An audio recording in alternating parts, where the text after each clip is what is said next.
versed in law. And he has a special knack, in my opinion, of interpreting the law.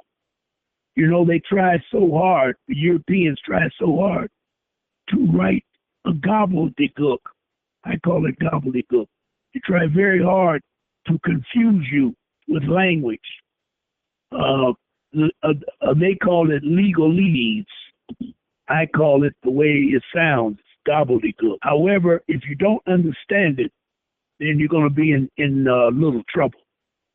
So what I've done, I've invited Jonah Bay to come to Detroit and explain some of our situations, not problems, but situations in regards to the birth certificate and freeing ourselves from this ugly monster known as United States of America, Inc. We need to make sure we understand that. That is a foreign entity to all sovereigns. That is a foreign entity to all sovereigns. United States of America, Inc. They operate under the color of law. Color of law. You have to understand what does it mean to operate under the color of law.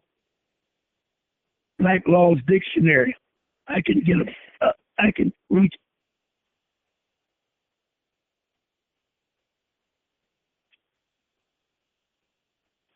We just lost you. Hold on.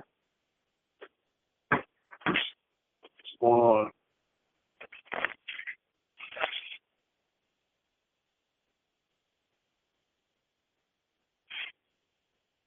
We have just lost you. Boy.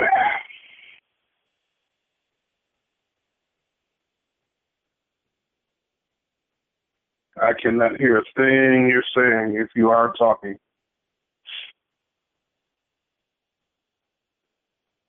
Make sure you're unmuted.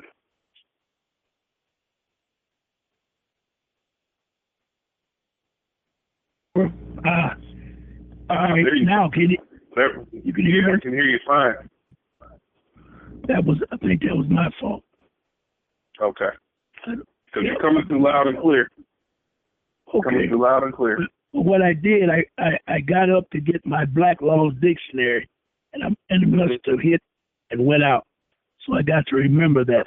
But what I'm going to do is look up. Go ahead. I've got a PDF. I've got a PDF of the Black's Law Dictionary, which I actually picked up from hindsight. So I'll make sure I send a copy of that to you. Okay. Well, I got 3 of them right here behind me, right here in my office. And okay. And I just got up and pulled one down. I got the 5th edition. I reached and got. That was the closest thing to me. That's a good edition. Yep. And what I'm going to do is look up color of law and see where we are on this. All right. Yep. And as soon as I get there, here we go. As soon as I get there, we will. There we go. All right. Color of law. Color. Yep. Color of law. The appearance or semblance without the substance of legal right. Good God Almighty. Let's say it again. Color of law. The appearance or semblance without the substance of legal right.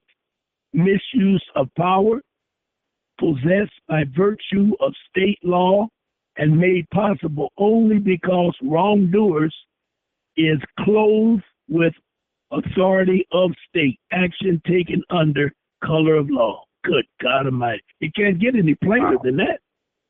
Wow. This is your, yeah. You can't get any plainer than that. This is your 4th edition. Acts, go down and read a piece.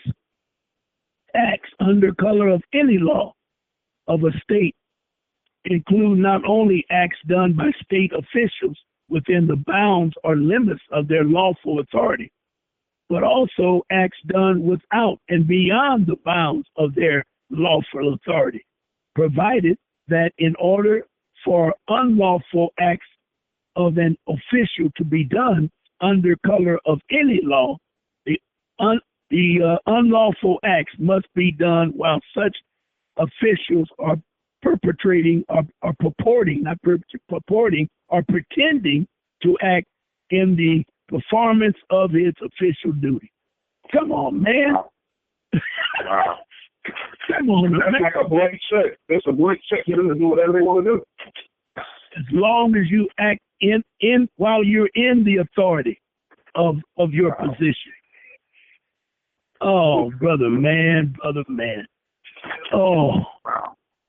yep. And this is why the federal law has a act called challenging a statute. A lot of the laws that they work under of this color are known as statutes. Now we can look up statute and see what that says. Yep. Still in the fourth edition. Sixth edition. Well, I've got the sixth edition in front of me. All right. Well, we'll see how close they are together when I get over here. I got a sixth edition also, but let's hang with this fifth, and you can go and look at it under the sixth. Okay, statutes at large. Statutes, I'm right here with it. Statute, an act or legislation declaring, commanding, or prohibiting something, a particular law, enhanced, enacted, and especially by the will of the legislation department of government. The written will of the legislation, solemnly expressed according to forms necessary to constitute it the law of the state, constitute it the law of the state. Such may be public or private, declaratory, mandatory, directive, or enabling, or in nature. For mandatory and direct statutes, see so-and-so. Depending upon its contents in usage, a statute may mean a single act of a legislation or a body of acts which are collected and arranged according to a scheme, or for a session of legislation or parliament. The word is used to design the legality. What is that word? It says here in the sixth edition, this word is used to designate the legislatively created laws in the contradistinction to court decided or unwritten laws. Wow. Read that again.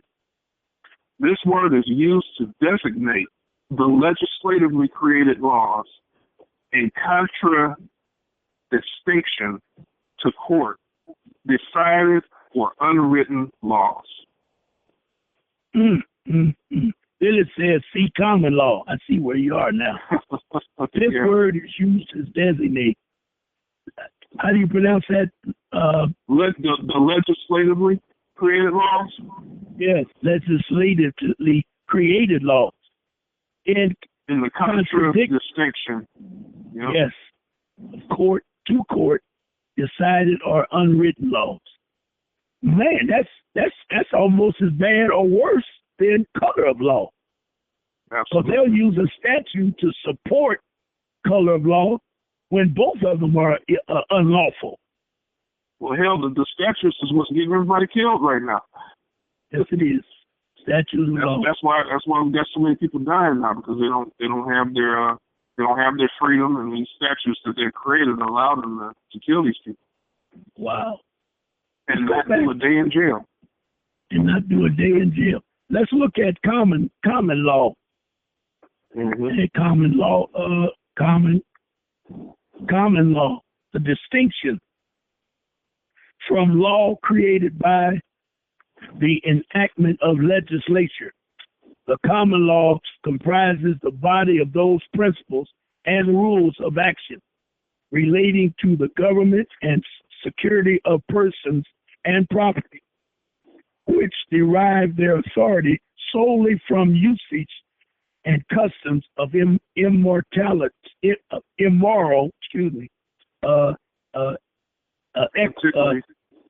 antiquity, man, I do, or from the judgment creeds of the courts recognizing, affirming, and enforcing such usage and customs, and in this sense, particularly in ancient unwritten law of England.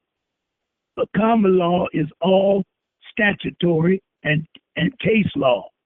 Common law is all statutory and case law background of England and the American colonies before the American Revolution. Man, oh man. Common law consists of those principles, usage, and rules of action applicable to government and security of persons and property, which do not rest for their authority upon any express and positive declaration of the will of the legislature.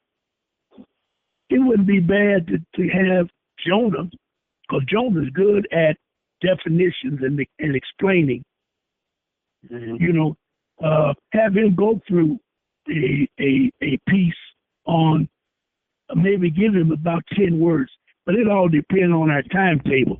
So we could give him about 10 words and let him give the breakdown from these dictionary, from these law books as to what they really mean. Because the three we just discussed are very critical to our survival. Color of law, common law, and what was the other one? Color of law, statute. Yes. All right. Well, good people, what we're doing, we're going to bring Jonah Bay in. For all of you that have not heard of Jonah, you can go to his website, Jonah Bay at gmail.com, Jonah Bay at gmail.com, and look over his site. He also has a position on Hindsight Radio. It's a Hindsight blog radio. You can go online and take a look at that. And you also can go to High Frequency. Well, he's not affiliated with High Frequency anymore. He's just there. He's mainly pushing Hindsight Radio. Yes. Their website. Because he said a few weeks ago he's officially done with High Frequency. So anybody that wants to catch Jonah Bay, they can go to his website, jonahnbay.com, or they can go to Hindsight Radio. I think it's Hindsight Blog Talk. Let me look it up real quick here. Okay. I'll do that. And we're gonna deal with. I don't know if 3 days is enough. Day one. Now let me explain what we're going to do. The dates of the seminar is August the 21st, 22nd, and 23rd. A Friday, Saturday, and Sunday. The only full day we will have will be Saturday, the 22nd of August. Friday is a special day. You're going to meet and greet Jonah Bay if you have the VIP tickets. We're selling 2 tiers of tickets. The first tier is a $100 donation, and it's called the VIP ticket. And the $100 donation will get you personally meet Jonah. And at the same time, we're going to give you 2 written questions. We're going to let you write out 2 written questions for Jonah to answer. 2 written questions. Now, the follow-up questions to your original question will be determined as how many people attend the VIP or purchase a VIP ticket. We only have 3 hours on Friday to deal with the VIP tickets. So if we have an audience of around 20, 25, and 30 for VIP, we will, at that point, deal with your questions and deal with them right. Once you get up to 50 and maybe 60 people, it's going to be difficult to ask 1,000 questions and then want to turn around and have a follow-up question to it. So I will be monitoring the VIP meet and greet, and I assure you that we're going to keep it rolling, and you're going to turn your questions in, and then I will determine how many, from the questions, some of them may be the same. There's possibility that maybe 2, 3, or 4 of them are the same questions, which is all good. That way, you'll have more time to answer the questions. So we're going to work with it on Friday, and that's a 3-hour piece set on Friday. The location is to be determined for the VIP meet and greet. Okay? Saturday, the 22nd, and Sunday, the 23rd, you will meet at Unique Studios, 18846 West 7 Mile Road. It's on the corner of Stahalin and 7 Mile. Stahalin and 7 Mile. And it's between Evergreen and Southfield Road. So if you go beyond Evergreen or beyond Southfield, you missed it. It's between the two. And I would say it's almost approximately halfway between the two. The street is called Stahalin, but 18846 is right on the corner, a dance studio. And a big parking lot next door, lighted parking. It's going to be in the daytime, so we don't have to worry about lighting parking. But there will be security for your automobiles in the lots. Okay? So we're going to deal with these 3 days in August. Now, what are we going to do on these days? Day 1, I just told you, you're going to meet and greet Jonah Bay. And you got you have an opportunity to give 2 questions, written questions to Jonah. And Jonah will answer the question. Now, day 2, starting at 9 a.m., taking control of your straw man through your birth certificate, authentication, and the discharge of debt. This is very, very, very important. Very important. Because everybody in America is in debt. There is a process, a legal process to get out of debt. And I'm going to discuss that to you today so you can do some research before you come, because we don't want to tie up the show with somebody that's not up to date on their rights, that are not up to date on their rights. And if you're still with me, Andre, look up HJR 192 and see if you can search the section for that says the government will pay your debts. That's definitely in there. All right. Let me know when you get it. All right. Now we're going to deal on that. Yes. Can I show up? Can I show up the day of the seminar at the door, expecting to pay and get in? No, you cannot. I'm bad. Yes. All right, brother. All right. Now, listen. That was a perfect question, a very important question. There will be no ticket sales anywhere in the area. There are no ticket sales. You must go online and donate online for your ticket. You must go to ronmarch.com. ronmarch.com. ronmarch.com. Let me say it again, ronmarch.com. When you get there, you need to go, and I'm pulling it up right now. Everybody, if you got your set in front of you, you pull it up, you're going to get a picture of the city of Detroit. It says, welcome to ronmarch.com, home of Ron March Show. This is a beautiful, beautiful, beautiful website. Beautiful. Thanks to our webmaster, Brother Chaos. Okay, when you go across the top, you notice you have homepage, bulletin board, and events. You will tap bulletin board and events, and the first thing that comes up is Jonah Bay and Ron March in Detroit, 3 days only. All right, it talks about the entire program.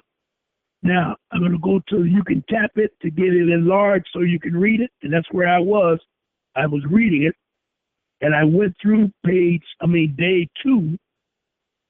Now we're going to tap into day 3. Day 3 starts at 9 a.m. That'll be Sunday, August the 23rd. Now we're going to deal with another very important issue, and that is understanding the national and state constitution. We will deal with Michigan. Ron March lives in Michigan, my viewers in the city, and so we're going to do the state of Michigan. Every state has a constitution. Now, we will ask Jonah if we can have these seminars in other states, but it's left up to the people of the state if they really want him to come in and break down the Constitution. We will use 1835, Constitution of Michigan, 1835. Jonah will explain each state has at least 3, maybe 4 or 5 constitutions. They vote on them. They take it through the system of changing and are adding. They can't change a constitution. They can only add to it and then get it agreed between the bodies of the legislature. So we're going to study the Michigan Constitution. Everything that's in Michigan Constitution is also in your private state constitution, but you got to know how to find it. I've listened to Jonah go through the Georgia Constitution, and I was having difficulty finding everything that Jonah was talking about. I couldn't find it in the Michigan Constitution, and when I talked to Jonah, he said it's in there, and he took me to a couple of them and showed me where it was there. So they use a lot of gobbledygook. They use a lot of color of law. They use a lot of legalese to hide certain things, so you don't know where your freedoms or your rules of freedom lies. So it's very important you understand that. Why? Because after you know your Constitution, your next step is an injunction which creates diplomatic immunity. Now, when I talk about diplomatic immunity, the best I can think of to give you an idea was El Cid. There was a movie 100 years ago called El Cid, E-L-C-I-D. Charleston Heston played El Cid. The Lord stood for the Lord. Beautiful movie. Really understood it. You know, the European had to put his color of love and all the bull and glamour and all that bull crap in it, but it stayed right on point. And I'm surprised that they took it off the I haven't seen it on TV in quite a while. I even purchased it and ordered it and purchased it because I wanted to make sure I had a copy of it. Well, what's important in that movie to me is the fact that they showed that there were different nations of Moors. Different nations of Moors. El Cid had a group of Moors in Spain. And then there was the enemy Moor that came out of Africa, the northern part of Africa, before they ruined it with the Middle East. They came out of the northern part of Africa. And if the name of that guy might come to me. But El Cid was coming home to get married to Gina Lola Bridget? Sophia. No, Sophia Loren. He was coming home to marry her, and he rode up on some Europeans attempting to hang some Moors. And they were on his land where his father was a don or a top dog on the land. Bottom line was he saved their lives, said that let them go home because we don't want them to come back. If you kill them, their people will come back and wipe out and kill everybody else. Let them go. They let them go. Now, here's where the diplomatic immunity came in. They came from a different nation altogether. Once you become sovereign in the United States of America, you come from a foreign place known as America. You are foreign to the United States, and the United States is foreign to you. They tricked you with this bullcrap known as United States of America, Inc. All of that was color of law. All of that was better known as BS, bullshit. They put it together, nobody complained, nobody filed a petition against, so it stayed in, and they taught it to us. We all think we live in United States of America. We do not. When you say you live in the United States of America, you accept yourself as being a 14th Amendment citizen under, or a subject under, or a slave under United States of America, Inc. And this is where the battle of freedom really starts, to understand that you are not a citizen of the United States. The United States does not have any citizens. They don't have any citizens because they are a corporation. They have what you call 14th Amendment citizens. Maybe I should not say they don't have any citizens, but they have 14th Amendment citizens, created citizens. And once they created the 14th Amendment, that meant that they ruled you. I don't know why you have so much trouble understanding. If you come up under another person's definition, that person or that entity controls you. And you can foolishly say, well, I don't care. I ain't never did this. I ain't here. That's okay. But when they come after you, you're going to have to go because you are a 14th Amendment citizen until you declare through legal notice that you are not. Getting back to El Cid, when El Cid got in trouble with his European kings and queens, when the Moors from Africa was ready to attack, El Cid went and asked the rescue Moors to help him. And they said yes, because he gave him that name, El Cid. And they all went to tell the king that we'll bring all of our armies up and give you a hand. Well, the king looked at them just like they do us and said, wait a minute. When you come before me, you bow. Get on your knees and bow and kiss my ring if I stick it out for you. But the first thing you do is bow. You should have seen the look on your brother's face. He said, what did you say? Man, it's only about a minute long. And I looked at, and the movie is about a 4-hour movie. I look at the whole movie just to get to that part. When they look at that, what's the name of that movie? El Cid, ELCID, El Cid. Unbelievable. They looked at that peck and said, what did you say? and Charlton Heston said, oh, wait, Chief, President, stop. These cats ain't like that. They don't, no, leave them alone. They're going to help us. Oh, he said, oh, no. They're going to get on their knees to get the hell out of here. And they looked at him, and they all made a bow face at the same time and marched out. I felt like getting up, marching out of the theater when I saw it. The hell with this shit. I'm telling you. Man, I was so proud I could feel it all down, way down in my bones. They got up and got out of there.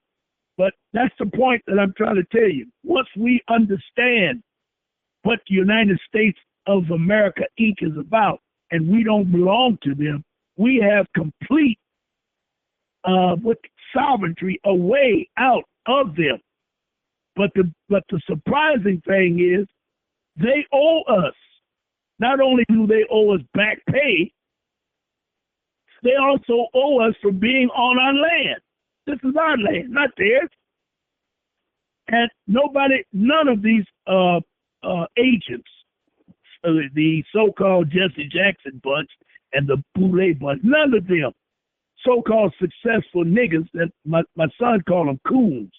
None of these successful coons will ever bring up what Ron March is talking about, because they'll get kicked out they'll be ostracized, and they know they don't want to get that.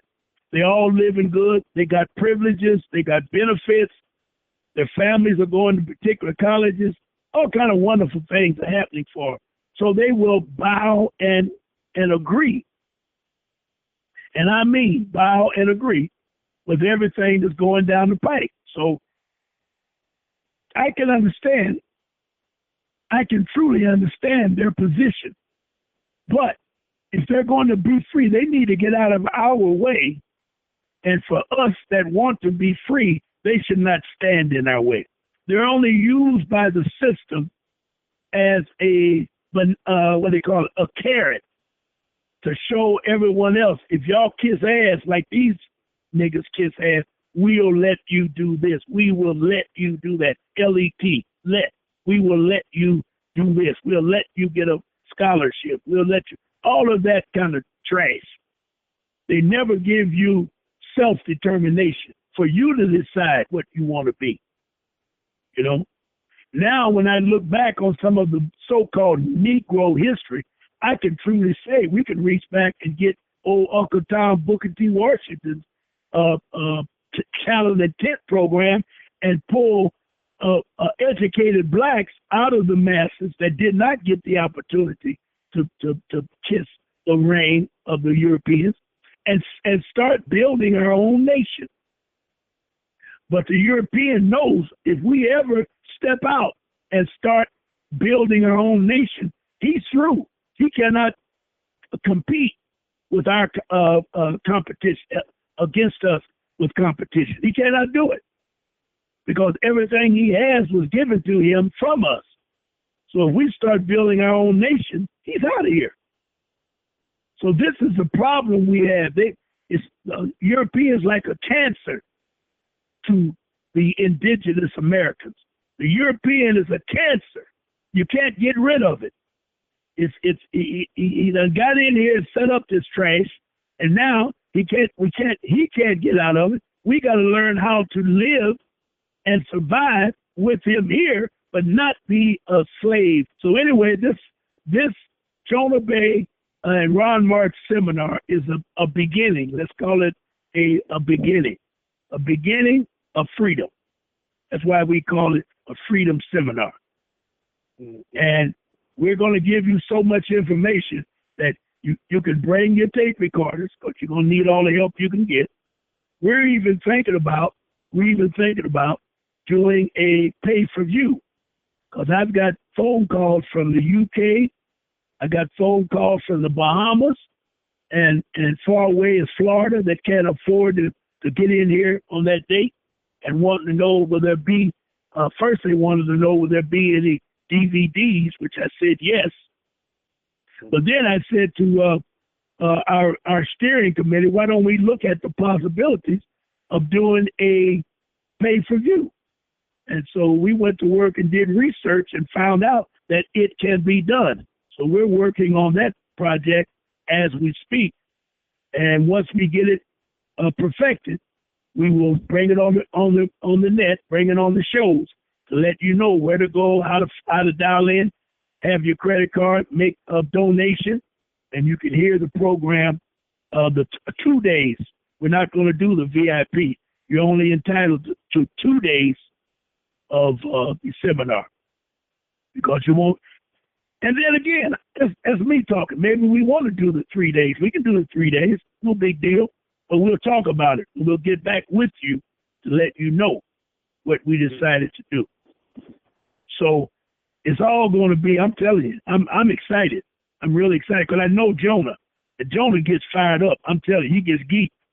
And when we get to flowing and rolling and kicking it out and letting him know that we love his information and we're listening and we're going to make sure everybody has the proper equipment, if you will, or the pencils and papers and stuff like that. We're going to deal with all of that. So if you have any questions today, this is only the beginning. But if there's anything that I haven't covered so far, it would be cool, very good, if you call in or go to, and I'm looking for it now, go to, there it is, go to the chat room, or go to call in and ask a question as to, what you want to do and whatever questions you have. We're going to do this thing and do it upright. Okay, let's get into what we're really going to talk about during this seminar. Let's talk about, for example, the second day when we get into the straw man. How many people are aware of a straw man? Let's look up straw man. And I'm using the 5th edition of I'm using the 5th edition Black Laws Dictionary. And I've got that HDR 192 pulled up too. Okay, let's deal with that while I look for this. What does it say with that HDR? Yep, go ahead. Okay. Well, I'm going to start on page 2. I emailed you a copy of this as well.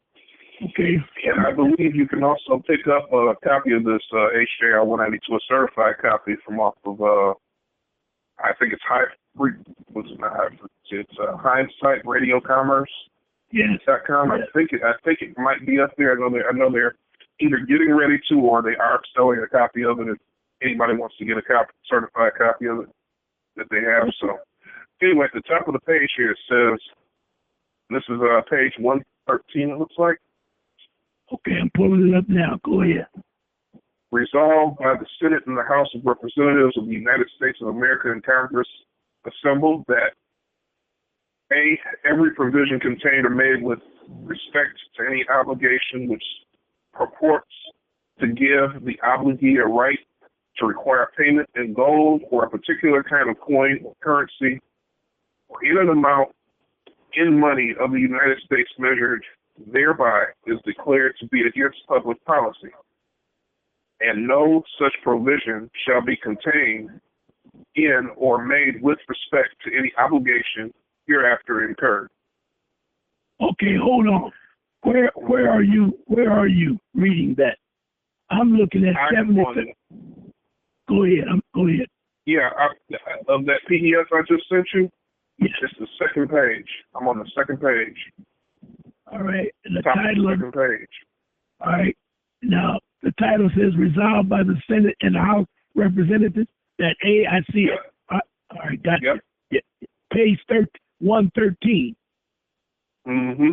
Off to the right. 113. Yep. Yes. All right. Go ahead. Where you at? Yep. All right. And anybody who's online, you can just type in HJR 192, and there's several sites where you can bring this up. But I just read basically the first sentence, which was long as hell. And it says here that every provision contained in or made with respect to any obligation which purports to give the obligee a right to require payment in gold or a particular kind of coin or currency or in an amount in money of the United States measured thereby is declared to be against public policy, and no such provision shall be contained in or made with respect to any obligation hereafter incurred. All right. Okay, go ahead. No. I was going to go back to the first paragraph. Did you read where it said, the second sentence says, every obligation heretofore or hereafter incurred, whether or not any such provision is contained therein or made with respect thereto, shall be discharged upon payment, dollar for dollar, in any coin or currency which at the time of payment is legal tender for public and private debt. And private debts. Yes. And that's where he got that part that we talked about, that you want to add on your non-negotiable instrument to make sure that they use it for what it's supposed to be used for. Because if you make an instrument and send it in and you don't prepare your instrument the right way, they can take it and cash it in for whatever. This was called a negotiable instrument. We want to do non-negotiable when we're discharging debt. And this is the law right here that's telling you how to do it. Yes, yes. And then the question is legal tender. He gave a class on legal tender, which means whatever, I don't want to paraphrase it, but it kind of meant there are at least 13 different legal tender instruments, what they call negotiable instruments that can be used. Check, cash, or money order is only 3 of the 13. Now, it's against the law for them to tell you which one that you have to use. So every time they send you, and you know they're getting away from that, they just give you a picture of a check, cash, or money order. They don't really say it, you know, but the law says they cannot tell you which one of the 3 to use. And I would love to, I would love to get to that real quick, but I can't. I'll look it up when I take a break. I'll try to find it on break where it tells you exactly what I'm saying. But now, what else? And I've got the strongman definition up too for when we want to touch. When you ready to go back and touch on that, I got the definition for that up as well. Okay. All right. I'm looking at on the side where they talk about, on the right hand side, they talk about obligation. That's another word that needs to be dealt with. As used in this resolution, the term obligation means an obligation, quote, including every obligation of the United States accepting currency. Anytime you give currency to the United States, you are dealing with an obligation. And the first paragraph said that the United States will pay. We got to find that. I want to get that where it says it clearly, that the United States is responsible for your debts. Because there is obligation heretofore or hereafter incurred, whether or not any such provision is contained therein or made with respect thereto, shall be discharged upon payment, dollar for dollar, in any coin or currency, which at the time of payment is legal tender for public and private debts. Yes. Read the next sentence. And let me hear it. Any such provision. Yes. Any such provision contained in any law authorizing obligations to be issued under or to be issued by or under authority of the United States is hereby repealed. But the repeal of any such provision shall not invalidate any other provision or authority contained in such law. Mm-hmm. They get into that gobbledygook and this, but Jonah can break that. I mean, Jonah could take that paragraph right there, and when he get through with it, you will understand it. And I'm going to make sure that he deals with this. Because now, let's look at B. They're talking about Federal Reserve. I'm looking up repeal. Yeah, I'm looking up repeal while you go ahead and cover that. Right. I want to see what repeal means in the Black's Law Dictionary. All right. As used in this resolution, the term obligation means an obligation including every obligation and to the to the United States, accepting currency, payable in money of the United States, and the term coin or currency means coin or currency of the United States, including Federal Reserve notes and circulating notes of Federal Reserve Bank and National Bank Association. And we're scanning over all coins and currencies of the United States, including Federal Reserve notes and circulating notes of the Federal Reserve Bank and National Bank Association. Heretofore or hereafter, coined or issued, shall be legal tender for all debt. Now that's important. Public and private. Public charges, taxes, duties, and dues, except that gold coins, when below the standard weight and limited to the tolerance provided by law for the single piece, and shall be legal tender only in valuation in proportion to their actual weight. all of this is very important. Jonah is a professor in breaking it down because he loves to look up legal tender. And that's what I'm getting ready to do now. All right, go ahead with what you have. All right, well, I looked up repeal, and it says here repeal means the abrogation or annulling of a previously existing law by the enactment of a subsequent statute which declares that the former law shall be revoked and abrogated, parentheses, which is called express, quote-unquote, repeal, or which contains provisions so contrary to irreconcilable with those of earlier law that only one of two statutes can stand in force, called implied repeal: to revoke, abolish, annul, to rescind, or to abrogate by authority. So repeal means to get rid of, basically, is what I'm getting to that. Yeah.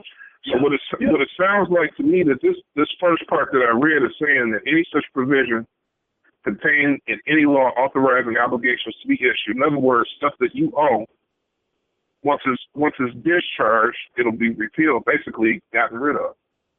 But it's not going to relate to any other provision or bill or whatever that you have to pay. That's what I'm getting from this first paragraph here. It says any such provision contained in any law authorizing obligations to be issued by or under authority of the United States is hereby repealed, but the repeal of any such provision shall not invalidate any other provision or authority contained in such law. So it's basically telling us what I'm getting from it is, the discharge will happen, that debt will go away, but it won't affect other debts. You have to deal with each debt in accordance to, respectively, I should say. Yes. So that's what I get from it. That's what I'm getting from all this legalese here. Because to repeal basically means to get rid of, to annul, or to abolish or to get rid of. So, powerful stuff. Yeah, it is. But, people don't really understand why the government has to pay our debt. I have information as to why, but let me tell you that when they took the gold and silver away from the people in 1933, May the 5th, 1933, there was no way for anyone in America, let's say it clear, anyone in America to pay their debt. Prior to 1933, when you paid off a debt, it was gone forever. For example, if you purchase a home or a barn, there's a lot of that they call them big ticket items, and you worked the fields to pay off the barn was yours because you would accumulate what was known as a lodial title on the barn. There was no taxes. There was no taxes. There was no all of these tricks and shit they got today. So what happened was this congressman from Ohio stood up in Congress and asked the question: if you're going to take the gold and silver away, which they will not give us any currency, how will we pay our debts? And if you don't stop what you're doing, I'm going to bring charges against the president, all of his president's men, and all the judges, everybody that set up this so-called New Deal. We're going to charge you with treason. And it scared them so bad that they went in a private session and came out with HJR, House Joint Resolution 192. That's where the 192 comes from. That's why they did that. Because they're afraid as hell that if anyone gets, and his charges are still in Congress today. They just haven't been executed on. Like you file a lawsuit and nobody wants to deal with it. It's too hot. Just like what's in there now, executive order. This is a good one. 1101, I think that's the number, that says that the president can start using silver dollars with the stroke of the pen. Well, we know historically that Lincoln died when he attempted to sign it. We know that Kennedy died when he attempted to sign it, and they were trying to force Obama to sign it, and he went on vacation. He said, "You got to be out of your mind." But the daggum law is right there in Washington. Any president can sign it when he gets in office. Any president. But remember, you got crooks like the World Bank. You got crooks like IMF, and you got the mob. You got all kind of people that are against having money so that they can pay their debt. So what they did, they said, okay, we will. You can't pay off your debt because you don't have any gold or silver, but you can only discharge the debt. Now, discharge means, that's a real ugly word if you look it up. Discharge means... I'm going to look it up. Look it up. Discharge means only to move the debt from one generation to the next generation. That's why when you're born in debt. And see, most people don't like it because they hurry up and give you so many privileges that you'll look at a Ron March and a Jonah Bay and a Chaos, and you'll say, y'all got to be out of your mind. I got a Cadillac, I got a house, I'm living in Southfield, my daughter's going to college, and you coming up with this bullshit, you should be shot, tired, and feathered and ran out of town. All of that works until the economy goes bad. United States economy has been bad for the last 40 years for sure. Ever since there was a law called the Glass-Steagall Act. That was a powerful law.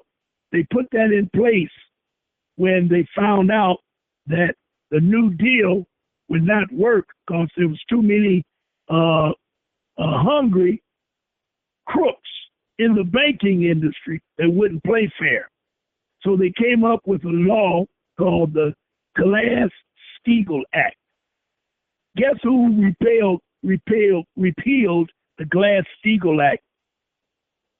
And if I tell you who it is, you can really figure out why we're in so much debt, or why America is in so much debt, or better yet, tell the truth, why the United States is in so much debt.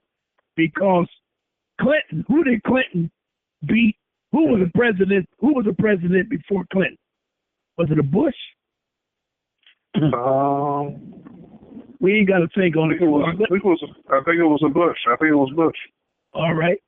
Bush had already set up to repeal the Glass-Steagall Act, to take it out. And then when Clinton got in office, his first order of business was to sign that act, and he signed it. Yep. And George Herbert Walker Bush. Yes, it was. 1989 to 1993. And if you recall, what went on in 1989 and 1993, right during that era, actually it started about 85 when they were giving credit cards. If your dog could bark, he could get a credit card. And was giving credit cards to everybody. Then they started right after that, when they signed that repeal, the Steagall Act, the banks started giving out these illegal, unauthorized refis on these homes. And by doing that, they were not under regulation where they were being controlled by the Glass-Steagall Act. I can't think of the new act, but the new act didn't have any rules. That's why you had a lot of funding. Everybody didn't go to the bank for loans or refi. There was always some side crap, like this millionaire we got downtown Detroit that owns Cleveland Brown. What's the name of his company? Talking about the Quicken Loans. Yes, those types I used to work for them. Yep. Those types of loans started popping up. Even Countrywide. Countrywide had the nerve to set up aside. See, Countrywide is not a bank. It's not a mortgage company. It's a lending institution. The original Countrywide. Now they got several different Countrywides, but the one that was stealing all the money, or that one little fancy Dan, little punk guy, I can't think of. I almost called his name. I want to say Gonzalez, but he was Italian. He was the one that made trillions of dollars from bad loans, all that offset stuff that went down with the loans, and they were closing. You talking about Trump? You talking about Donald Trump? No, not Trump. Not Trump. Okay. This guy's name was started with a G, something like Giovanni or something like that. But anyway, he owned Countrywide, and Countrywide was the biggest. And Dan Gilbert is the one that owns. Dan Gilbert is the one that owns. I believe is the one that's over Quicken. Yes. Well, Quicken is just like Countrywide, but it's smaller because it's smaller. Countrywide was in, if I'm not mistaken, at one time they was in close to 50% of all refis belong to Countrywide, and then Countrywide and the other crooks set up MERS, MERS, Mortgage Electronic Registry, and they control over 50% of all the loans because they stuck up all the counties because they set it up where they could circumvent the mortgage rules, where you didn't have to report every time your mortgage moved. You didn't have to report it if you belonged to MERS, because MERS qualified as the catch-all, I don't know what, mortgage company, if you will. So all these companies were joining MERS and selling their mortgages to MERS. MERS swear that they didn't have any mortgages, but they were foreclosing on people's homes. That's why, and then Michigan had the law that said it was okay for MERS to foreclose on a loan, and they did it. Oh man, through that nigger, they got up there. It was only one blackie on the Supreme Court, and he ruled in favor of the mortgage companies in order to let them foreclose on houses when they were only an electronic room of computers. MERS, I don't know if Goldman, and then Goldman Sachs, aren't they like to Countrywide? Because Goldman Sachs was responsible for the whole housing bubble. Yes, but Goldman Sachs and Bear Stearns, all them big heavyweights, they sit above Countrywide. Countrywide was bringing the mortgages to them, and they were taking the mortgages, and they call them mortgage-backed securities. That's where the bubble. Yep, that's where the bubble came, because the mortgage-backed securities, when the economy went bad, people couldn't pay their mortgages. So whatever Stern and them were buying was bad business. And it all came from an article here saying that they helped bail them out of $8.5 billion, something having to do with Countrywide and Goldman Sachs. Yes. I guess. Most people did not know that their mortgages were sold within 72 hours to 90 days after they closed. The sooner they could sell it, the more money they could get on it. Once they sold it, let's say that it was a $100,000 home. If they could sell that $100,000 home to a Stern or Bear Stearns or Goldman Sachs and big heavyweights, and it went through that New York bank, I can't call the name of that bank. Well, they could use what they call hypothecate. Now, this is the process that would really blow your mind. Hypothecate means if you have $100,000 mortgage that you sold and securitized it by selling it into the big boys, you could use 9 zeros on the back of that loan, and every time you would flip it, you would lose a zero. Now, that's best I can tell it. Wow. So, yes, and I don't even know what a $100,000 home with 9 zeros would even look like. You're talking about a lot of money. That's crazy. And all of that. Crazy. Yes, it is. Yes, it is. Hypothecating the mortgage. Now, once the economy went bad and people started going defunct on their mortgages, all hell broke loose. And number one, here's the problem. When you make when they securitize your loan, they bundle it. They bundle your loan with and your status. They classify every loan and they put them into a category. So when you get that category, let's say it gets fat and it comes up to $1 billion. It comes up to $1 billion. All right, you're in there. The law says if one mortgage goes bad and goes default, it ruins the whole batch of loans. Wow. I just looked up hypothecation on Investopedia, and it's everything that you just mentioned. It says here the definition of hypothecation is the established practice of a borrower pledging an asset as a collateral for a loan, while retaining ownership of the assets and enjoying the benefits therefrom. With hypothecation, the lender has the right to seize the asset if the borrower cannot service the loan as stipulated by the terms of the loan agreement. Wow, man. Hypothecation also refers to securities in a margin account that an investor uses as collateral to borrow funds from brokerage.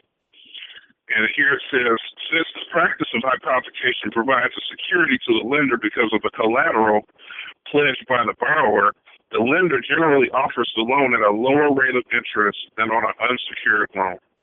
Yes. Wow. Yes. Wow. And I mean, wow. And so what happens when the economy goes bad and one of those categories start going defunct or default? The mortgage companies like Countrywide will pay the payments. You don't know it, taxes, to make sure that the loan stays qualified to keep the $1 billion bundle in place. So they were doing it for several years, and then it was so many of them they couldn't keep up. So now all hell broke loose. That's why they put up that stimulus package, and they didn't even hesitate to give Stern $80 trillion, give this guy $1 trillion, all them big old numbers, because China, Korea, just give you a couple of them, some of those big nations said, wait a minute, we gave you real money for this bull crap. You're paying the interest on the bull crap in order to keep my real money. Now the bull crap is going haywire, and it's not worth what you said. That's why and inflation comes into play. So we're telling you, China, I tell you what to look up. This will really blow your mind. Put in there 80 million Ameros given to China by Cheney. 80, and it happened in 1984. He gave China, and nobody knew about the Amero. So if you put in there Amero, Cheney, and China, it should come up that United States of America gave China $180 billion in Ameros, something like that. I hope that comes up, because that was a humdinger. And they had to do that because the United States started paying only the loans when things got bad, and then when it got worse, and see, this is another major reason why 9/11 had to be done and set up by America, because they needed the oil that was in the pipelines that was already set up by Russia. If you look into what was going on in Afghanistan, why Afghanistan? It says here the U.S. sent $800 billion in new Amero currency to China. They gave it to China. What year? 1980 something. Let's see here. Kremlin today. Let's see here. I'm looking in this article for a date. It says January 1st, 2008. Well, this is important to know for financial provisions. So that's the NAFTA agreement that were implemented in 2008. They don't have a date here, but okay. I have to go through this article and read it. But it was 800 billion Ameros, new Amero currency to China, and that's at 4winds.net. 4winds10.net. Mm-hmm. All right, I'm coming over there. I used to have 4 Winds. They got a lot of good information. Let me. I'll email you this link real quick so you can go right to it. All right. And when it comes up, and of course when I rush, it don't come up what I want. So go, send it to me, and I will take a look. It looks like we got another ticket sale coming in. Yep. I see it. Yep, I see that. This is going to be a big affair. Merrills, there you go. Yep. See the article I just sent you? Yes, I'm looking at it now. Okay. All right. Yep. 4wins10.com. Yep. Yep. This is really something. Most people have no idea. It says United States Treasury has informed the China Development Bank that U.S. has shipped $800 billion in a new currency called a merrill, which is to be based upon merging of the economies of United States, Mexico, and what? Because all of it. I remember there was big talk about that. Yep, I remember that because they were saying, we're going to a one world government and everybody's going to use the Amero. Okay.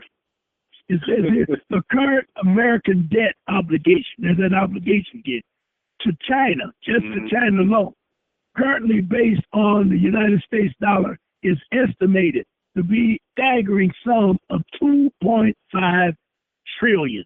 Brilliant. Wow. Unbelievable. And China, believe it or not, China brought warships up on the New York coastline or the horizon and told the United States they had X number of days to pay off that money or they're going to open fire. And the United States came up with that payment and everything went back quiet again. Yep. So they basically got a unrest, basically. Yes. But see, they don't. See, this article is talking about Secretary of Treasury Paulson. Paulson been gone for 100 years. You know. See that whole mortgage. Yeah, I see that. Yeah. See, the whole mortgage program was only set up in order to get all the rich people in a very rich position, a richer position. So when they flip the money that you're telling me about, when they flip the money through this Jade Helm, they want to make sure that Jade Helm 15, yep. They want to make sure that they have enough money to survive, and once the new economy starts being built, they'll be able to live through the growth of the new economy, and they'll be on top when it gets to the top of the still be on top. Yes, that's what it's about. And they use, besides the mortgage program, the credit card program was also a flop, and the school loans was a flop. You know, and they still have a flop with the school loans. That's the only reason they put that blacking in the White House, and that was because they knew they had to make amends, and all hell's going to break loose momentarily. So what they really want to do is have someone in the White House that has enough language and hip-hop, if you will, well, not hip-hop per se, but enough language that they'll be able to deal with the public. And you can see, you're going to see something in the next, I heard him today talking about, what is he at, over in Kenya? Yep. He's talking about the next 18 months. I didn't know he's going to be in that long, but he said the next 18 months. He said, you're going to see something you ain't never seen before in your life. Now think about that. Because, see, he doesn't come out until 2016. So we're in the 7th month now, so he's got 5 months in this year and all of next year. The Europeans, and he ain't got an answer to no one. That's what it's all about. That's right, because the election is until November of next year, right? That's right, yes. And he don't get out of office until the 31st of 2017, I think it is. He comes out. That's right, because they have to basically bring the new person in and get them acclimated to the position. Yes. So you got all of that going on, and then when they talk about, you really hate to talk to people that are not in the know. But I'm looking at North American Union, they got so many things set up in order to stabilize the United States. The growth is not there because they got to switch from one program to a new program. But they want to make sure that crooks like the Rockefellers, the Cheneys, the Bush, and then them higher cats and way up to the super rich. There's a difference between rich and super rich. They want to make sure that the super rich has the money that will sustain a 1 or 2 year period of no growth. We're talking about basically like the Bilderberg group, those type of people. Yeah. Yes. And then the Council on Foreign Relations, CFR. Yeah. All those people are included in that. Yes. And what we're going to do in this seminar is not something new for the United States. It's something that they just can't prevent and tried to keep it away from blacks for so long. You got whites today that haven't paid taxes in 40 years. You don't even have to pay taxes. There's so many different things that you get away from once you get out from under that damn birth certificate. See, a lot of people just don't want to understand that United States of America can only operate through the straw man. Yep. There's no other way to operate. And when you get idiots like Negroes, coloreds, blacks, rednecks, hillbillies, I'm just trying to run through. Boule, AKA them. I'm gonna start calling them the Jigaboule. Jigaboule. That's good. Yeah. But when you have people like that don't care and don't even want to study, don't even want to know, that's why the United States is where it is today, because they pull the wool over the eyes by teaching us in their schools. And now, what did Malcolm say? The chickens come home to roost. The United States is in big trouble. And now we feel sorry for the president trying to act like they are picking on him when all he's doing is trying to preserve away from them dumbass. Man, it's hard to believe if you just sit down and relax and listen to these Republican candidates for president, the comments that they make and the acts that they do. It's hard to believe that the United States has sustained its position this long period of time. You got some stone idiots out there running for president on both sides. I ain't just jumping on them, but they are catching hell because Trump done kicked their ass so bad that they really don't know what to do. And I don't even know if you look at the latest, but Trump has whooped them so bad and has taken over the news. He's taken over the news in the last 15 to 20 days. Trump has been on the news 24/7. So he's using an ingenious strategy. What he did, making all those statements against Mexicans and all the racists, and people are being bamboozled, and hypnotized, and don't even realize what's happening. He's making all these statements to get everybody's attention, and as a result, all eyes are on him. It's all a magic trick. Yes. And now he's leading the Republican nominations. Yes, he is. Now you know that only 10 of the Republicans will be able to be into the televised debate. Did you know? You knew that, right? And the 10 has to be the top 10 of it. Now they're saying now that at least 3 of the so-called good boys are not even in the top 10.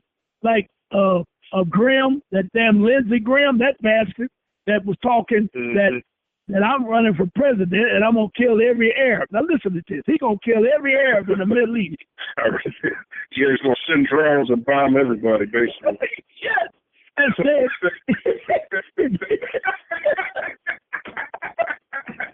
unbelievable. Said, if you don't want to go to war, don't vote for me. Because the day I get in office, I'm bombing everybody. And he said that damn ISIS.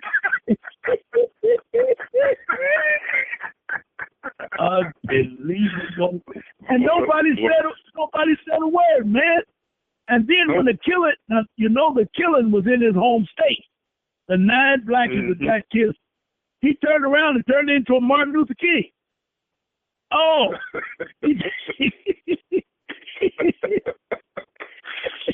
Oh man. Unbelievable. It's like we living in a movie. You couldn't make this kind of stuff up. The shenanigans that's going on, boy. No, you can't make it. Foolery. The foolery and the fuckery that's going on. Boy, oh boy. Yes, yes. And now they're trying to say that Trump is crazy because he's saying some of the shit that don't make sense. But when Lindsey Graham said it, and that damn John Kane has been an idiot ever since he got everything. They just disagree with Obama just for the sake of disagreeing. Now they got this guy, this punk. He looked like a little fag. I don't know if it's Cruz or another one.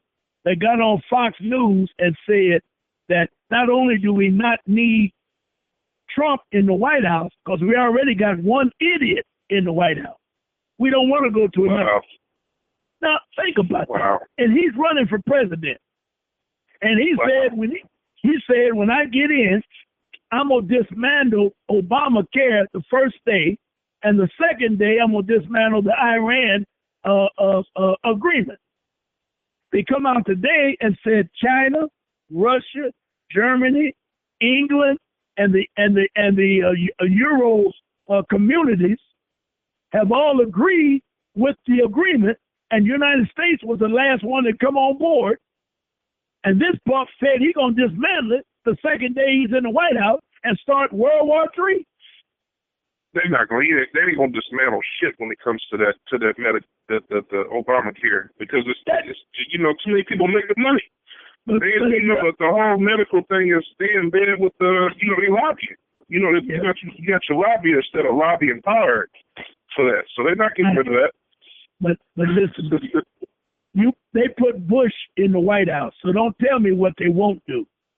Here's a man that was a stone idiot, and Daddy Bush had never seen a what do you call them guns that scanner. He'd never seen a scanner in the supermarket.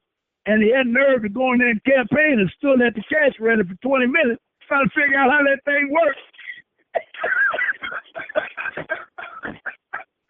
Yeah, you got me there. You're right. You're right. Expect the unexpected with these fools, boy. Yes. So what's logical and common sense? You cannot go with that. Because that other book. Right. And yes, man, I'm telling you. And this throw me one string on you. Throw me twice. You shouldn't have gotten it the first time.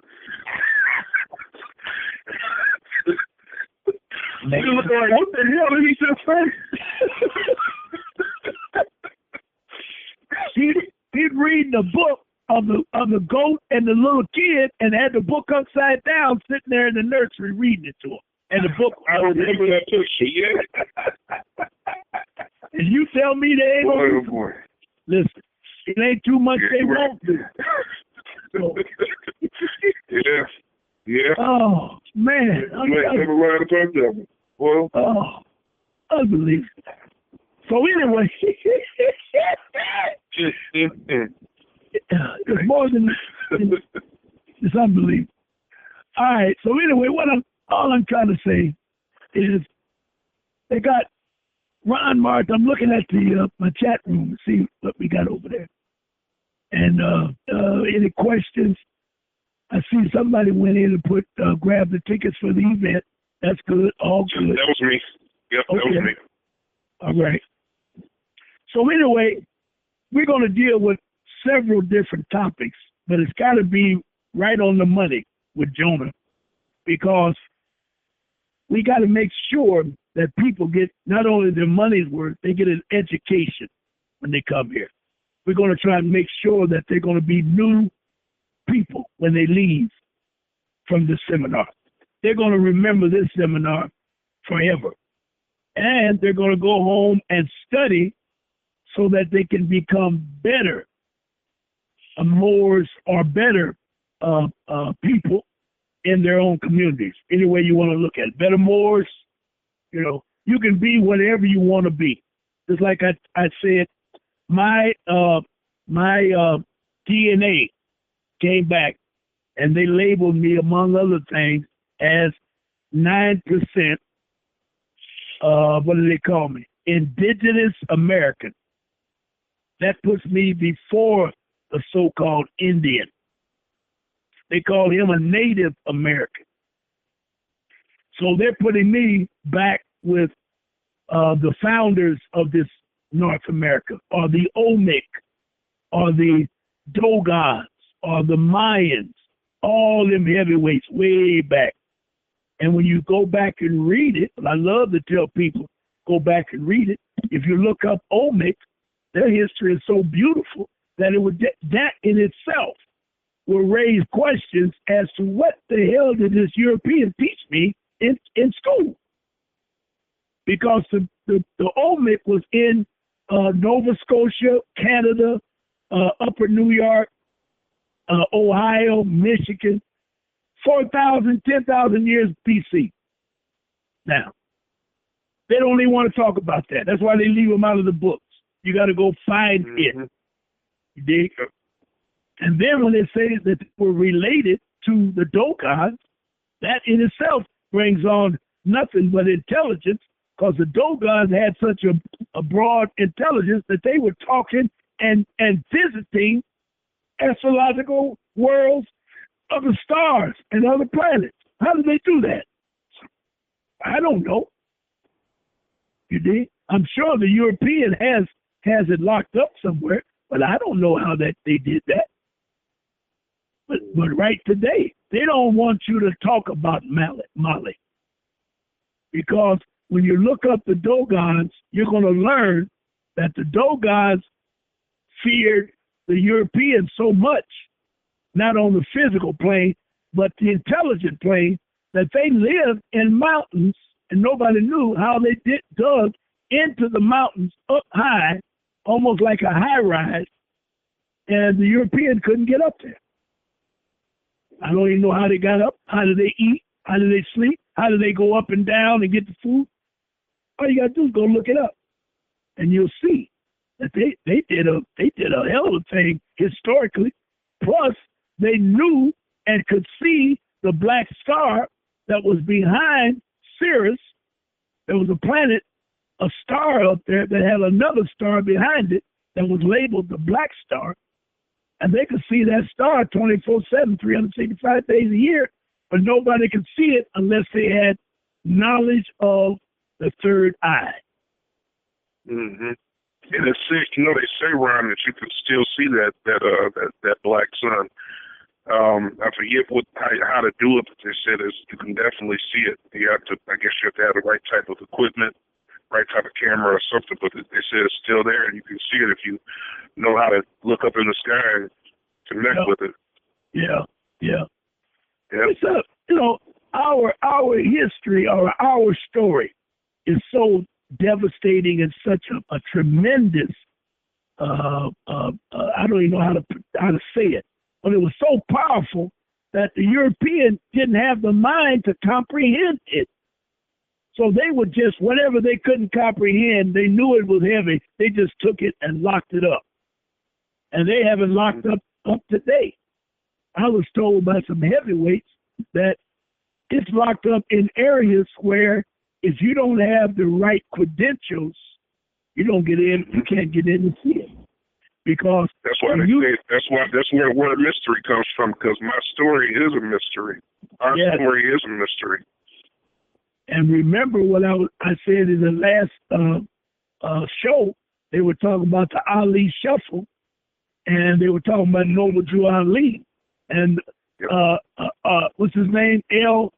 Ron Hubbard, the so-called mystic man himself, said that he called it, and his group, not him per se, but the group of his students called it the Ali Shuffle. Because there's so much realism. There's so much realism in what you know about Noble Drew Ali that you can't dismiss it. Even just think, if you just ask what happened, when, where, and how did the Geneva Convention come about? They don't even mention Geneva Convention anymore. Those were the 5 countries, the 5 European nations that knew that they were in trouble because they had stolen everybody's land. And once they gave a allodial title to Noble Drew Ali, they knew it was only a matter of time before they'd be ran off the land. So they had to work fast, use what Beverly D loves to call European psychology. They had to murder. When I read that day, she really cracked up. She likes that. So European psychology, because everything that we take that we know is good for us, the European would turn it around and make it bad. And everything that's bad for us, the European would turn it around and make it good. So that takes in itself a high degree of psychology in order to trick you to do that.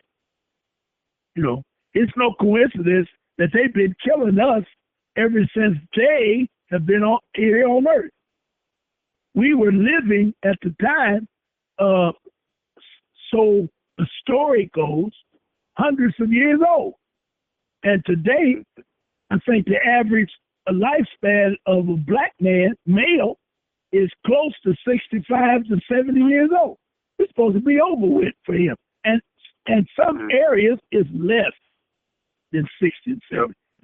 Because I've seen some daggum black dudes that turn out to be 58, 59 years old, look like they're 90 and 100 years old. Why is that? What have they done to these people? What have these people done to themselves to condition them down like that? And I say to you, the only thing they've done is kill their mind, because the mind, to me, is the center of your growth. If you lose your mind, you lose your life. Yep. That's why doctors always say, if you can't keep a patient in a happy mood, you're gonna lose that patient. So all of y'all need to take note of that. If you got people in the hospitals today with cancer and some type of terminal disease, you better get in there as much as you can and put some love and happiness in their life and get some laughter going. They hurry up and get me out of here. If you don't help them out with some love and laughter, unbelievable. All right. Wow. What did you get on the straw man? Did we see? Okay, I've got the straw man, and I've also got the definition for discharge. So I don't know which one you want me to read first. Let's do the straw man, and then straw man, and then discharge. Okay, great. Okay. Straw man has a lot of verbiage. Well, it has a lot of different. Or no, it's discharge. It has a lot of verbiage. But anyway, straw man or party. It says a front, in quotations, front is in quotations, a front, a third party who was put up in name only to take part in a transaction. Nominal party to a transaction. One who acts as an agent for another for the purpose of taking title to real property and executing whatever documents and instruments the principal may direct respecting the property. Person who purchases property for another to conceal identity of real person. Wow. Let me read that again. Person who purchases property for another to conceal identity of the real purchaser. Wow. Yes. Or to accomplish some purpose otherwise not allowed. Wow. Yes.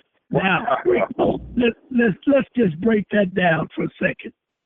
You're talking about a natural person purchasing a house in the straw man's name. Mm-hmm. Because it says here, one who acts as an agent for another for the purpose of taking title to real property and executing whatever documents and instruments the principal may direct respecting the property. Person who purchases property for another to conceal identity of real purchaser, or to accomplish some purpose otherwise not allowed. Yes. So you're talking about buying a car, buying a house, Yes.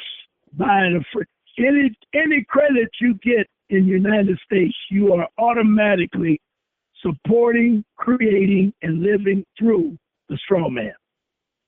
So tell me, Ron, who is the real purchaser? That's what's so powerful about this definition. Person purchases a property for another to conceal identity of real purchaser. I know the answer. I just want you to expound on that a little bit. The natural person is the real purchaser, but he's buying it in the name of the straw man. So Ron March, upper and lower caps, is buying the car or the house. But the transaction creates, Ron March, all caps, creates the straw man automatically. So Ron March is not the owner of the house because the straw man is getting all the credentials. Ron March is only the surer, and that's a good word, yes, the surer yes. of the property yes. because he, out of his ignorance, are going to make payments. And he don't even yes. own it.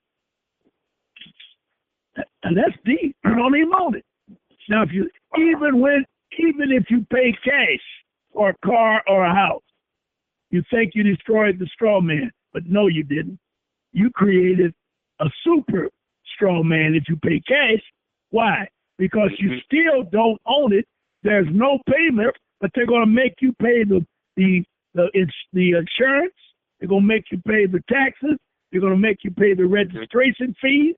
They're going to make you pay all types of little tricks they're going to come up with in order for you to keep paying.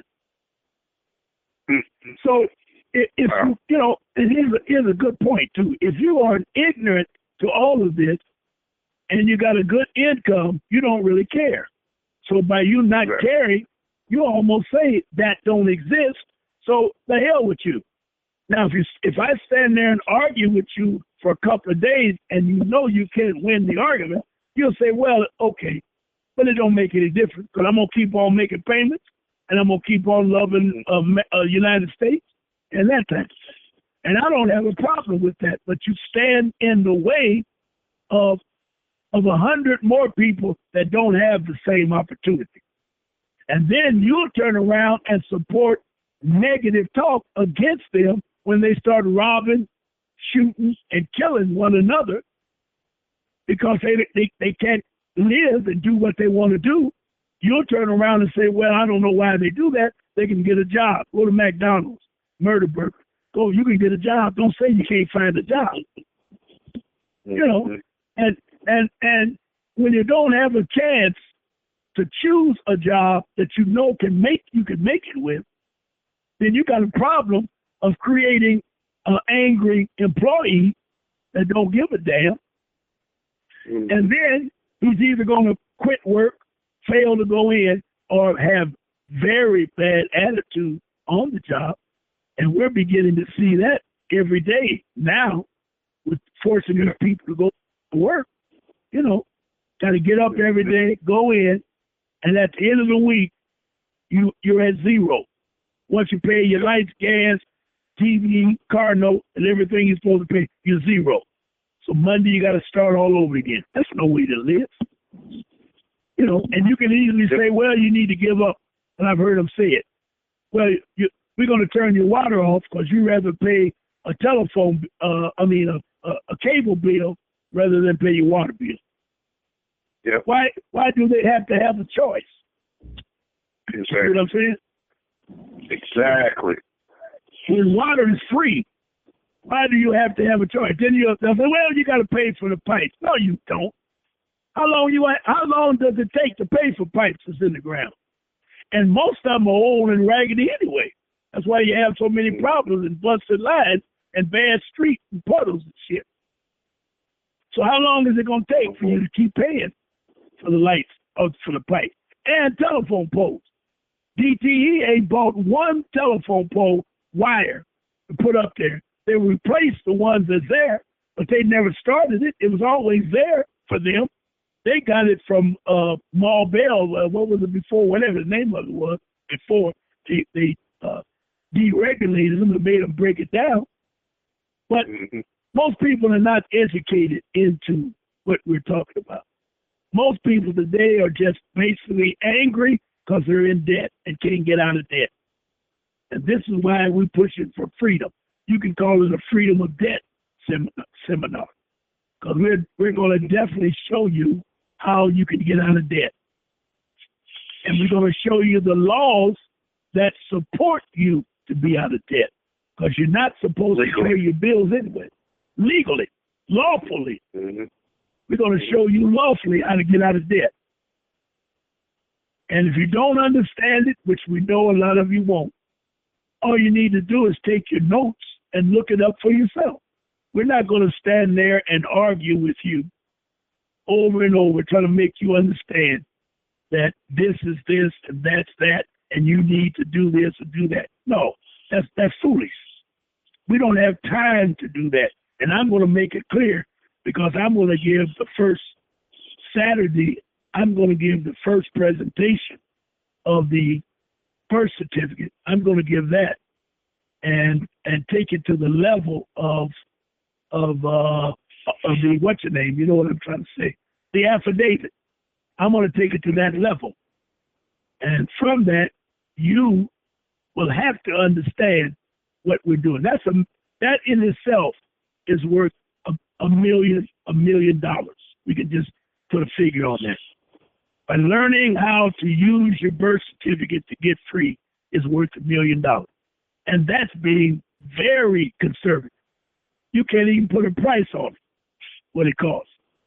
And I am sure that judges, lawyers, other politicians, presidents, they're all aware of the process.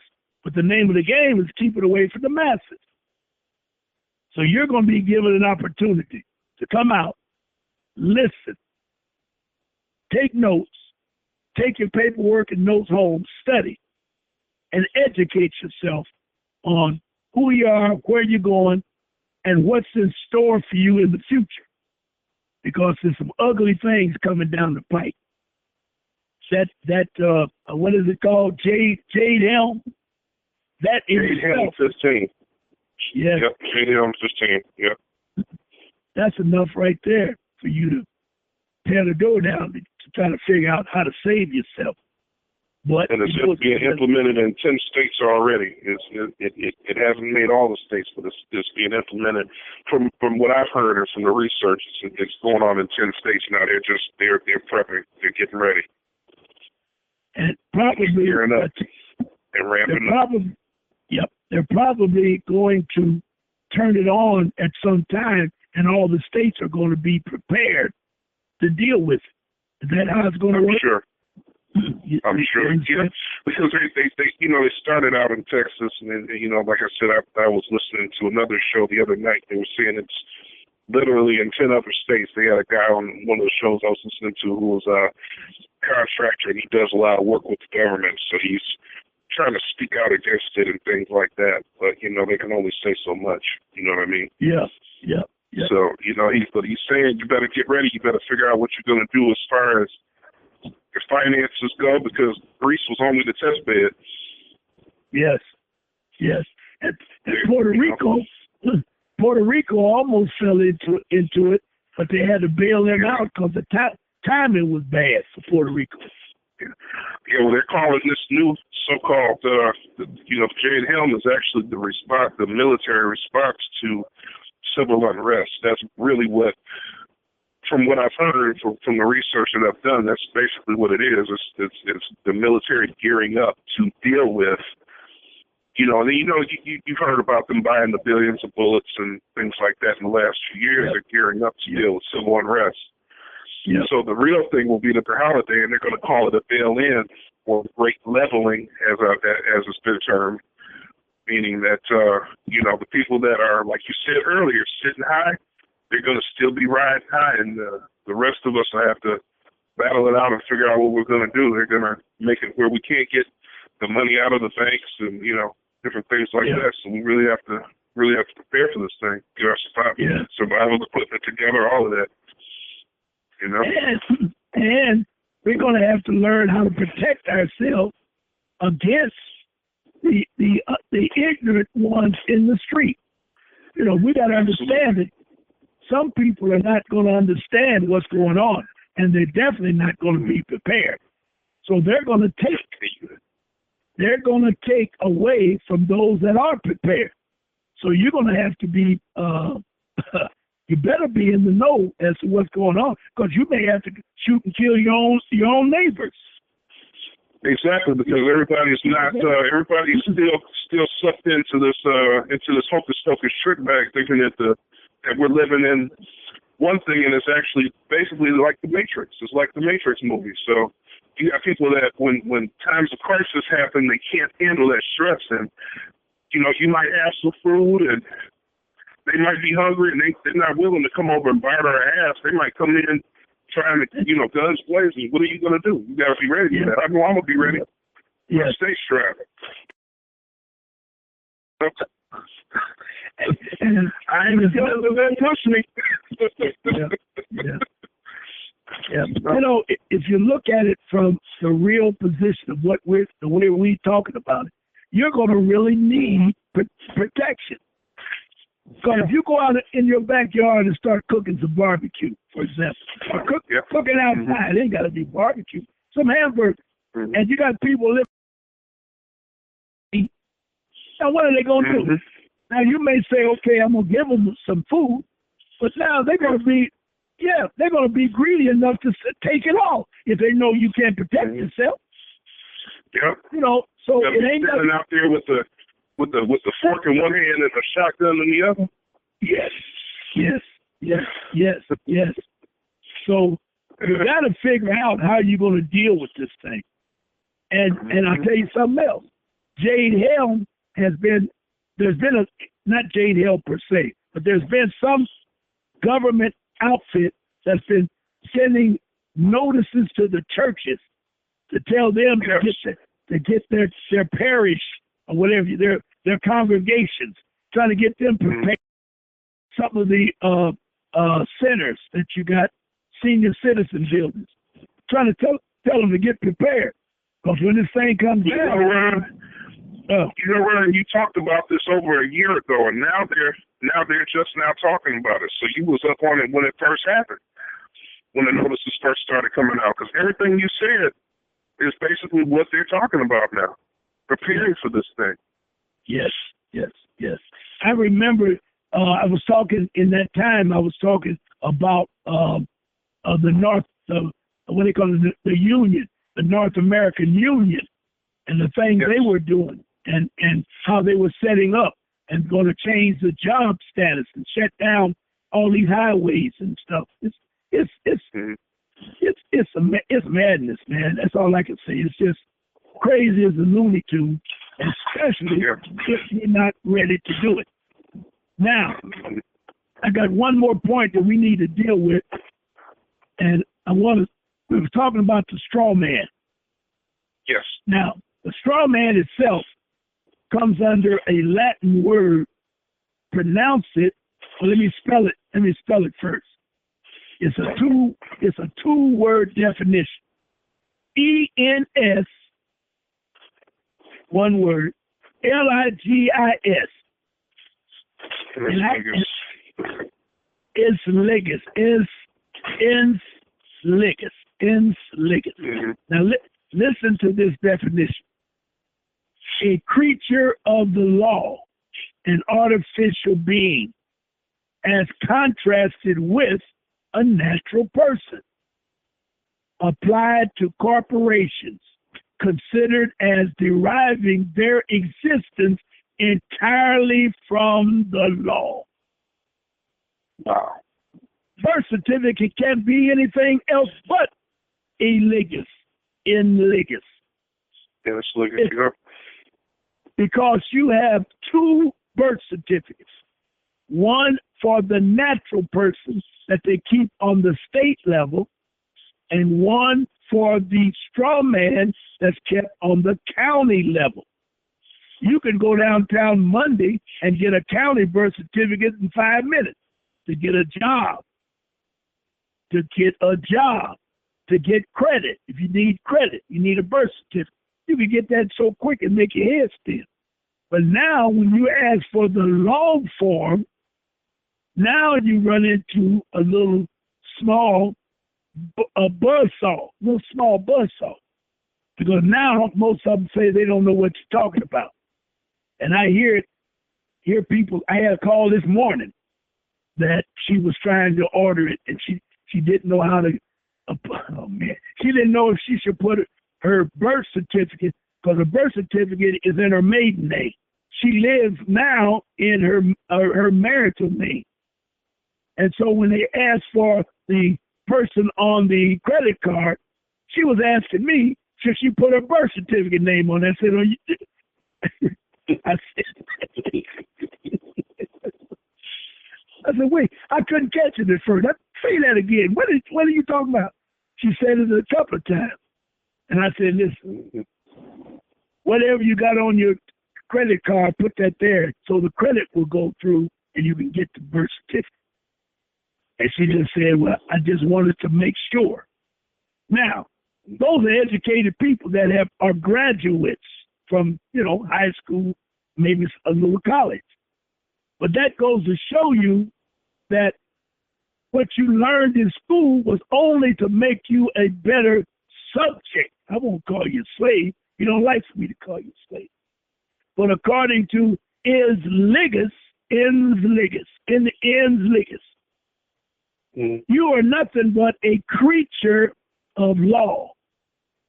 That's at all caps. A artificial person, artificial being. You don't really exist. But you are contrasted with a natural person.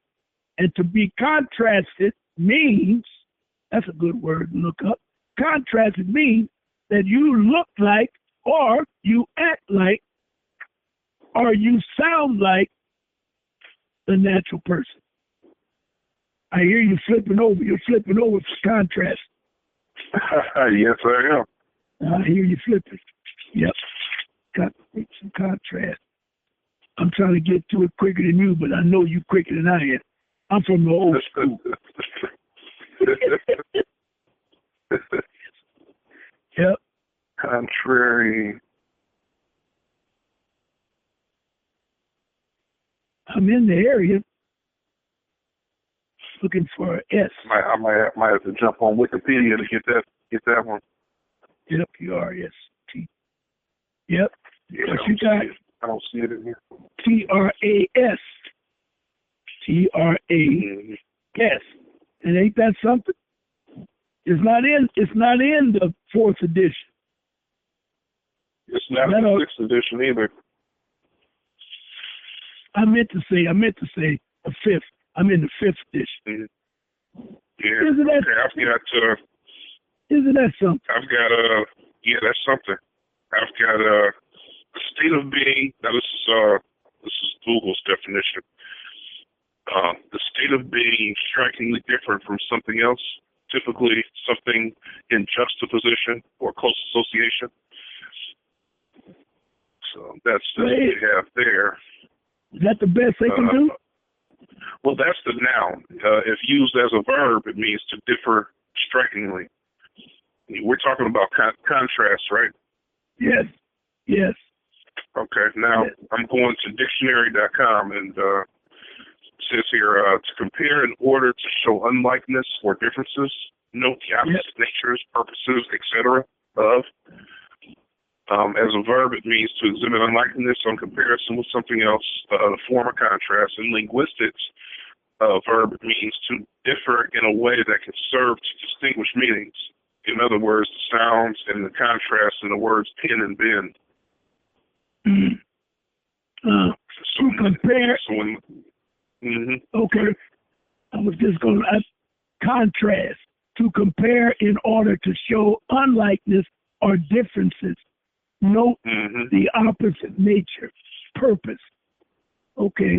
But see, it doesn't really express contrast. It doesn't express illegus, because illegus says a creature of law, an artificial being, as contrasted with. See, that whole phrase is what they're using. You are contrasted with a natural person. So I'm a natural person, and my straw man is a contrast with me as a natural person. So it's contrasted in that we are the same in name and sound, but the spelling is different of upper and lower caps versus all caps. Right. And I was hoping that it would come out a state of being contrasted, a striking exhibition of unlikeness, a person or thing that is strikingly unlike a comparison. Whoa. So now we're going back to English when the teacher told you a noun and your name is a noun, a personal noun, and a noun. Yep. So you, Ron March, is a noun. It's a person noun. Mm-hmm. But Ron March, all caps, if we call it a noun, I don't know what you would even call it, being all caps, but it is in contrast in sound and even spelling. Because some people had nerve to tell me, if I ask them, why is it that everything that comes to your house is in all capital letters? And they say they must have made a mistake. Who ever heard of such man? Think about that for a minute. They made a mistake. I know they didn't. Mm-hmm. I said the teacher didn't make a mistake. And I'm talking about us, Andre. I'm talking about education back in the early 50s when I was going to school. Right. Right. Let's do it better. I'm talking about in the 40s because I was born in 41, so I had to be in school at least in 45. Right. Right. And they was cracking my knuckles, man, in 45 and 46. You know, I went to Catholic school and they wouldn't let us do it there either. I went to kids in the 80s, so And they did it in the 80s. They wasn't cracking knuckles because it would have been a lawsuit, but they was still on our heads about that. Yes. When it's doing it a certain way, the upper and the lower. Yes. Isn't that something? Tells you the teacher didn't know why they did that. I'd like to ask a teacher why did she do that. And she's probably one right now in so much debt that she don't know what's going on, but she don't know the straw man's in debt. You ain't in debt. Mm-hmm. That's unbelievable. Wow. That is really unbelievable. Mm-hmm. Well, Andre, I appreciate you going through. There you go. I appreciate you going through, the program with me today. It was fun. I appreciate you. I appreciate you having me on.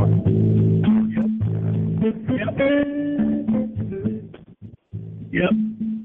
And I was telling Wally that the music, you can still hear me, right? Yeah, I can hear you now. Yeah. Yep. So, it's unbelievable. I don't know what to say about a blog talk. But I'm still going to call. Say about him, but I'm not going to say it over the air, though. I got a few choice words for him, but I'm not going to say it on the air. I hear you. But at least we got through today, and I appreciate it. So we all appreciate you. Just remember that we all appreciate you. All right, brother. I'm glad that I'm here. All right, to Tuesday. We are too. To 7 o'clock Tuesday.